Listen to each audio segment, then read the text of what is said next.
I'm LP Brownstone. I'm a fisherman. I've been a fisherman all my life.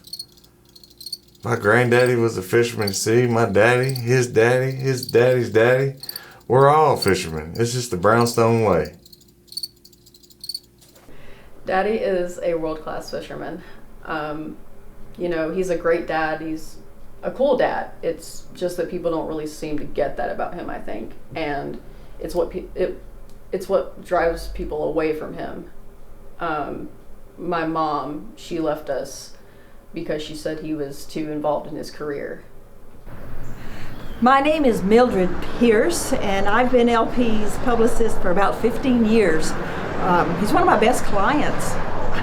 Definitely the most talked about angler. This reel right here was my granddaddy's. He always said, if you want to catch fish,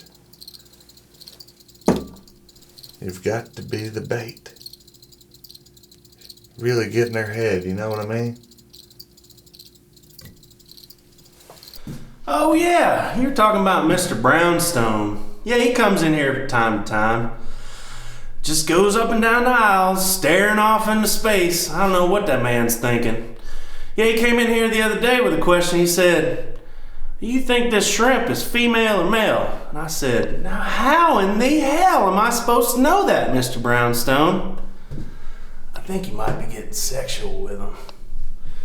Yeah, he comes in here and gets all kinds of baits. Wealthy man. Squid, cheek chubs, salmon eggs, wax worms, stink baits, crickets. I see Mr. Brownstone on the lake all the time, fishing, carrying on. One time I pulled up next to him. Seems like a nice enough guy. Ask him what he's using for bait. He opens his mouth to talk, then a buttload of worms falls out. Who keeps their worms in their mouths? Guy's out of his mind. What's he like as a dad?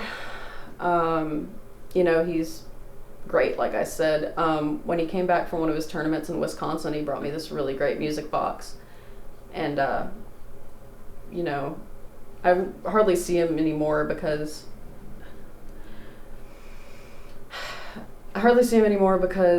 he stays in his lab and just experiments all the time, but there's no harm in it. I mean, he's just curious, and that's fine.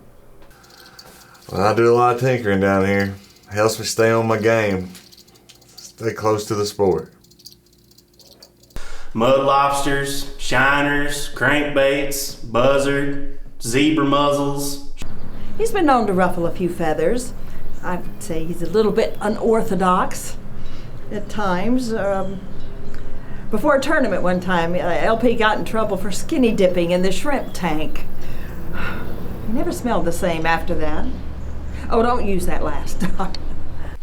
Living next to him, yeah, it's been real interesting. Right after we got all settled in, he invited me over for a cookout. I brought over a shrimp platter. I turned around to grab a juice. The next thing I know, I turned back around and look at that platter, and he's got this tiny little leather jacket on one of the shrimp. I acted like it was nothing. I mean, like, what was I supposed to say? We didn't come into this world wearing clothes. Poor old fish, they just ain't got no sense to put any on. Yeah, Brownstone. LP, he comes in the cafe all the time. He's the easiest table I ever get, I swear. He always orders fish. Actually, it's Seafood Sunday, so he'll probably come in today. Strangest thing, though, when he gets his food, he doesn't eat it. He just kind of stares at it, studies it like it's some mysterious sort of thing. And then, even stranger, he'll pick out his favorite piece of fish and he just puts it in his pocket like it's some kind of handkerchief.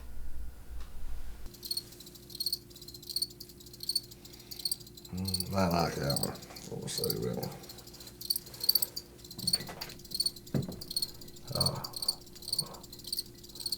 Oh yeah. Let's crush that one.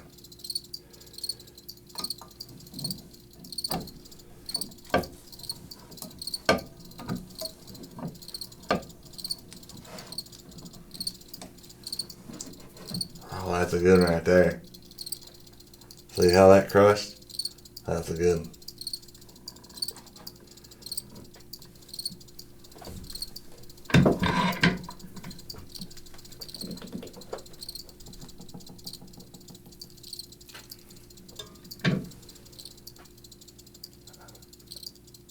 Yeah, that's a good one. Shrimp, big trucks, truck dogs.